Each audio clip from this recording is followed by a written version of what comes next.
दूसरी औरत से पति के संबंध का पता चलने पर बार बार वीडियो कॉल करना एक महिला को भारी पड़ गया।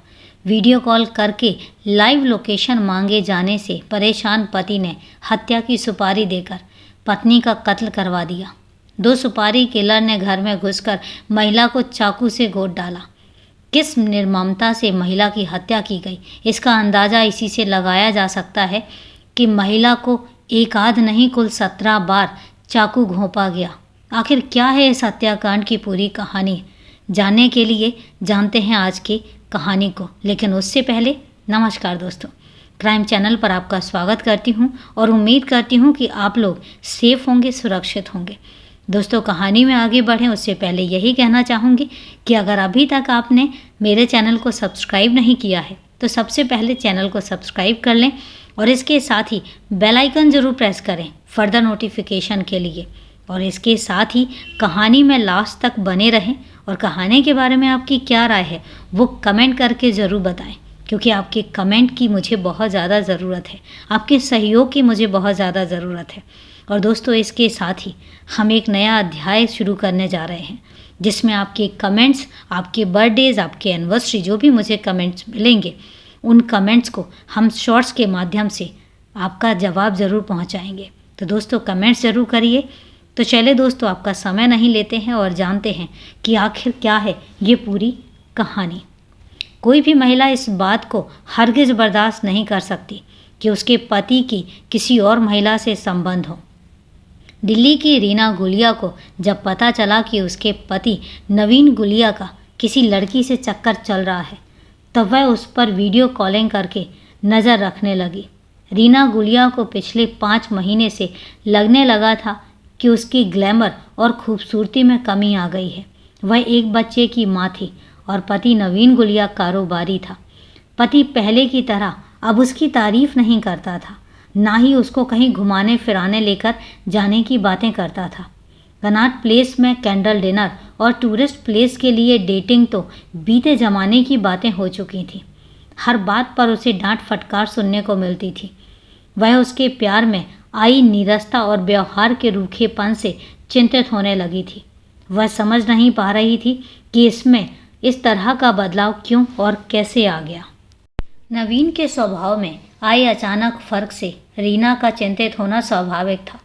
पहले तो उसने सोचा कि शायद ऐसा लंबे समय से लॉकडाउन के बाद कारोबार में बिजी होने की वजह से होगा, किंतु एक दिन नवीन को चार्मिंग फेस के साथ फ़ोन पर बातें करते हुए सुना। फ़ोन पर लंबी बातचीत करने पर रीना को बेहद आश्चर्य हुआ। रीना ने इतना तो अंदाज़ा लगा लिया था कि नवीन की ज़रूर किसी लड़की से बातें हो रही होंगी। इसके बारे में सीधे सीधे पूछने की बजाय उसने उस पर निगरानी रखना शुरू कर दिया। रीना का शक सही निकला। जल्दी उसे पता चल गया कि नवीन किसी भारती नाम की लड़की से बातें करता है। फिर क्या था, रीना का पति को अंकुश में रखने का सिलसिला शुरू हो गया। एक दिन जब पति घर से बाहर गया हुआ था तो रीना ने शाम के समय उसे वीडियो कॉल करके पूछा, नवीन तुम कहाँ हो? गजब का सवाल करती हो, वीडियो कॉल किया है तो अंदाज़ा लगा लो, वैसे दिखाता हूँ, देखो मालवीय नगर मेट्रो स्टेशन का मेन गेट दिखा? कहते हुए नवीन ने मोबाइल कैमरे को मेट्रो स्टेशन की तरफ घुमा दिया। रीना बोली, तुम तो नाराज़ हो गए। दरअसल मुझे कालकाजी मंदिर जाना था, इसलिए मैं पूछ रही थी। इस बारे में सुबह ही बताना था। नवीन बोला, मैं बस पार्किंग से गाड़ी लेकर मार्केट होता हुआ पहुंच रहा हूं। वैसे भी इस समय वहां जाएंगे तो काफ़ी जाम में फंस जाएंगे। नवीन थोड़े समय में ही घर आ गया। साथ में 3 बर्गर भी ले आया था। उसका 7 वर्षीय बेटा बोल पड़ा, पिज़्ज़ा नहीं लाए? उसके साथ तो कोका कोला भी मिलता है। नवीन कुछ बोलने को ही था कि उसका फ़ोन आ गया। उसने झट से कॉल रिसीव किए बगैर ही काट दिया, क्योंकि फ़ोन भारती का ही था। अपने हिस्से का एक बर्गर लिया और ऊपर छत पर चला गया। छत पर पहुंचकर नवीन ने भारती को फ़ोन किया और बोला, बताओ कैसे फ़ोन किया है? तुम्हें मैंने कहा है कि मुझे कॉल मत किया करो, मैसेज भेज दो, मैं खुद ही कॉल कर लूँगा। भारती बोली, नवीन मैं तुम्हें एक खुशखबरी देने के लिए फ़ोन किया है। मैं संडे को देहरादून जा रही हूँ, साथ चलोगे क्या? नवीन ने कहा, तुम्हारे लिए तो समय निकालना ही पड़ेगा। रीना से कोई नया झूठ भी बोलना पड़ेगा। कुछ देर बाद नवीन नीचे आया तो रीना सेंटर टेबल पर चाय रखती हुई बोल पड़ी, किसका फ़ोन था जो तुम उसके लिए छत पर चले गए थे? नवीन ने झूठ बोलते हुए कहा, ऑफिस के किसी आदमी का फ़ोन था, मुझे संडे को देहरादून जाना पड़ेगा। रीना चहकते हुए बोली, देहरादून के रास्ते में तो हरिद्वार ऋषिकेश आएगा ना, मैं भी चलूँ क्या? नवीन ने उसे डपटते हुए कहा, नहीं, मुझे अकेले ही जाना होगा, फैमिली के साथ नहीं। इतना कहना था कि रीना बिफरती हुई कहने लगी, मुझे कहीं लेकर नहीं जाते, खुद घूमते फिरते रहते हो। मैं यहाँ घर में पड़ी पड़ी सड़ती रहती हूँ, खुद तो मौज मस्ती करते हो, मैं सब जानती हूँ कि तुम मुझे क्यों नहीं ले जाना चाहते हो। नवीन और रीना के बीच यह नोक-झोंक आए दिन की हो गई थी। नवीन बात बात पर रीना से उलझ जाता था। उसके कई उलझाने वाले शिकायती सवालों से संतुष्ट करने लायक जवाब नहीं दे पाता था। जब वह भी अपना बचाव करने लगता तब तू मैं की नौबत आ जाती। 2.5-3 महीने से तो रीना कुछ ज़्यादा ही आक्रामक हो गई थी, बात बात पर सवाल करने लगी थी। उसे हमेशा लगता था कि नवीन उससे बहुत सारी बातें छुपा रहा है। हालांकि अब वह कन्फर्म हो चुकी थी कि नवीन के किसी भारती नाम की लड़की के साथ नाजायज़ संबंध है। वह नवीन को उसका नाम लेकर ताने भी मारने लगी थी। नवीन उसकी बातों से जितना परेशान रहता था, उससे कहीं अधिक उसके बाहर रहने पर वीडियो कॉलिंग से तंग आ गया था। इस तरह दोनों की ही जिंदगी भारी तनाव में गुजर रही थी। बात 18 नवंबर 2021 की है। मालवीय नगर निवासी नवीन गुलिया शाम के करीब 5 बजे अपनी रक्त रंजित पत्नी रीना गुलिया को लेकर शेख सराय स्थित PSRI अस्पताल पहुंचा था। डॉक्टर को मरीज की हालत देखते ही अपराध का मामला लगा तो उन्होंने तत्काल मालवीय नगर थाने में इसकी सूचना दे दी। सूचना के बाद अस्पताल पहुंची पुलिस टीम को पता चला कि नवीन की 33 वर्षीय पत्नी रीना गुलिया बेहद जख्मी है। उसकी किसी ने चाकुओं से गोदकर सुनियोजित ढंग से हत्या करने की कोशिश की है। उपचार के सिलसिले में डॉक्टर को शरीर पर चाकू के अनेक निशान मिले थे। उन्हें गिनना शुरू किया तो वह भी दंग रह गए। शरीर पर कुल 17 वार थे। ऐसा लग रहा था जैसे किसी ने ताबड़तोड़ चाकू से गोद डाला है। डॉक्टर ने उसे मृत घोषित कर दिया। पूछताछ में नवीन ने घटना के दिन के बारे में बताया कि वह दोपहर करीब 2:30 बजे अपने बेटे के साथ डिफेंस कॉलोनी में एक डॉक्टर के पास गया था। उस वक्त रीना घर पर अकेली थी। डॉक्टर से मिलने के बाद उसने अपने बेटे के लिए खरीदारी की। वह बेटे को शिव मंदिर बांध रोड के पास नाई की दुकान पर छोड़कर कालका जी स्थित अपने ऑफिस चला गया था। वहाँ पर उसने नाई को ही फ़ोन करके कह दिया था कि ऑफिस में वह व्यस्त है, इसलिए बेटे के बाल काटने के बाद उसे घर भिजवा दे। वह नाई नवीन का परिचित था, इसलिए उसने अपने एक कर्मचारी के साथ बेटे को घर भिजवा दिया। घर पहुंचने पर रीना घर में खून से लथपथ पड़ी थी। कर्मचारी ने यह बात नाई को बता दी। तब नाई ने शाम करीब 4:45 बजे नवीन के मोबाइल पर फ़ोन करके बताया कि उनकी पत्नी खून से लथपथ पड़ी है और उसे चाकू लगे हैं। यह सुनकर नवीन तुरंत अपने घर पहुंचा और रीना को PSRI अस्पताल ले गया। नवीन के बयान पर पुलिस ने IPC की धारा 302, 449, 201, 120B के तहत मामला दर्ज कर जांच शुरू कर दी। जांच में पता चला कि रीना को 16 से 17 बार चाकू मारा गया है। मामले को सुलझाने के लिए SP अरुण चौहान की देखरेख में SHO कुमार कांत मिश्रा के नेतृत्व में हत्या की गुत्थी सुलझाने के लिए विशेष तरीके से जांच पड़ताल और पूछताछ की जाने लगी। नवीन से की गई प्रारंभिक पूछताछ से पुलिस संतुष्ट नहीं हुई थी, इसलिए पुलिस ने नवीन से दोबारा पूछताछ की। इस वारदात की सूचना DCP वेनिती मौर्य जयकर को भी दे दी गई।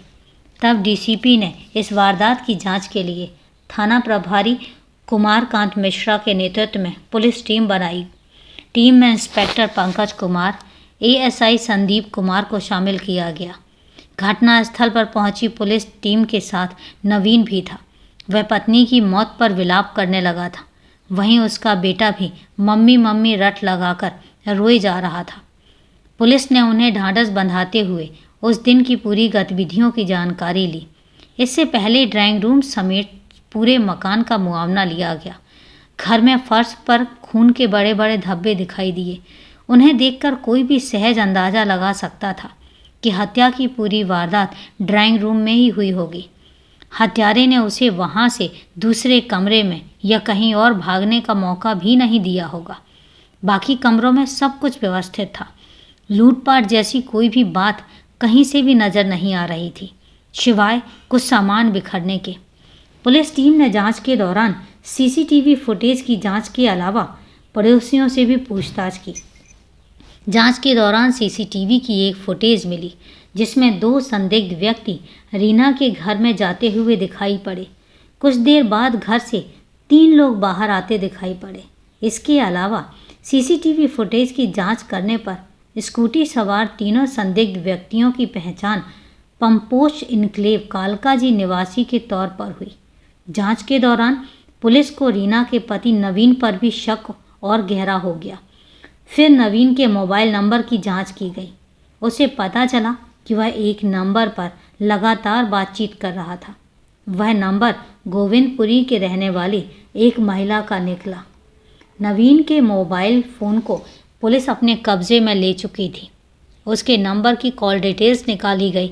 व्हाट्सएप, इंस्टाग्राम और फेसबुक को खंगाला गया।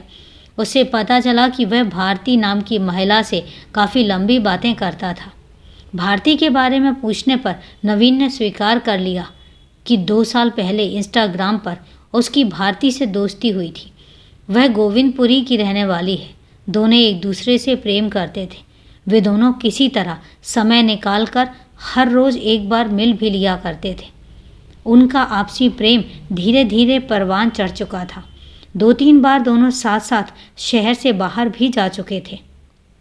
इसकी गवाही इंस्टाग्राम और व्हाट्सएप पर उनकी पोस्ट की गई तस्वीरें भी बता चुकी थीं। कुछ को तो उन्होंने यादगार के तौर पर रखा हुआ था, जबकि कुछ को डिलीट करने की कोशिश की गई थी। पुलिस को समझते देर नहीं लगी कि रीना की हत्या की जड़ निश्चित तौर पर भारती और नवीन के प्रेम संबंध भी हो सकते हैं। उसके बाद पुलिस नवीन से और भी सख्ती से पूछताछ करने लगी। साथ ही पुलिस ने तर्क दिया कि प्रेम संबंध की खातिर उसकी पत्नी अब इस दुनिया में नहीं है, तो क्या आप प्रेमिका को भी खोना चाहता है? उस पर बच्चे के पालन पोषण की जिम्मेदारी भी है। अगर उसने सब कुछ सच सच बता दिया तो उसके गुनाह को कम किया जा सकता है। यह बात नवीन को पसंद आ गई और वह पुलिस को सब कुछ बताने के लिए तैयार हो गया। नवीन ने बताया कि उसके भारती से प्रेम संबंध के बारे में पता चलने पर रीना बेहद परेशान रहने लगी थी। उसने खुलकर विरोध नहीं जताया, लेकिन उसके लोकेशन के बारे में जानने की कोशिश करने लगी थी। इसलिए वह हमेशा वीडियो कॉल करके बात करती थी। इस बात से उसे परेशानी होती थी। उसे लग रहा था कि उसकी अपनी प्राइवेसी छीन सी गई है। इसी कारण उसकी कई बार रीना से बहस और लड़ाई झगड़े भी होने लगे थे। वह रीना की लोकेशन जानने की आदत से तंग आ गया था। एक दिन ऊबकर उसने पत्नी की हत्या की योजना बना ली। नवीन ने मालवीय नगर के ही रहने वाले राहुल नाम के बदमाश को 5 लाख रुपए में पत्नी की हत्या की सुपारी दे दी। राहुल ने अपने 2 दोस्तों चंदू और सोनी को योजना में शामिल कर लिया। घटना के दिन हत्यारों को घर का पता देकर नवीन खुद अपने ऑफिस चला गया। उसने बड़ी ही सुनियोजित तरीके से किया। पहले उन्हें अपने घर की फ़ोटो व्हाट्सएप पर भेज दी, साथ ही घर की लोकेशन भी भेजी थी और इसी के जरिए सुपारी किलर उसके फ्लैट तक पहुंचा था। घटना के दिन 18 नवंबर 2021 को जब रीना बाथरूम में थी, तब नवीन अपने बेटे को होम्योपैथी डॉक्टर के यहाँ दिखाने के बहाने उसे लेकर डिफेंस कॉलोनी जाने के लिए घर से निकला था। उससे पहले उसने फ्लैट का दरवाज़ा बाहर से लॉक कर दिया था। इसकी जानकारी नवीन ने राहुल नाम के बदमाश को व्हाट्सएप से दे दी। डिफेंस कॉलोनी जाने के रास्ते में ही राहुल उसे मिल गया था, जिसे नवीन ने चाबी दे दी। राहुल चाबी लेकर उसके घर पहुंचा और दरवाजे का ताला खोलकर बेडरूम में छिप गया। अपने बेडरूम में रीना को इन बातों का जरा भी आभास नहीं हुआ। राहुल ने बाहर का दरवाज़ा खुला छोड़ दिया था। थोड़ी देर में स्कूटी से राहुल के साथी चंदू और सोनू भी आ गए। जब वे फ्लैट में दाखिल हुए तब तक रीना ड्राइंग रूम में आ चुकी थी। वह तीनों को वहाँ पाकर हक्की बक्की रह गई।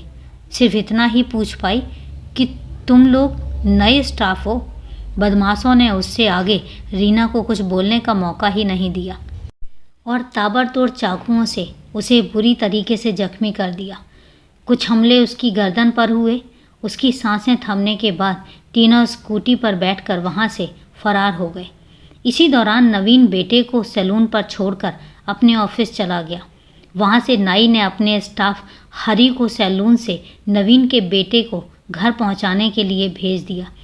हरी घर पहुँचा तो उसने पाया कि घर का दरवाज़ा खुला हुआ है और ड्राइंग रूम में फर्श पर रीना की लाश पड़ी है।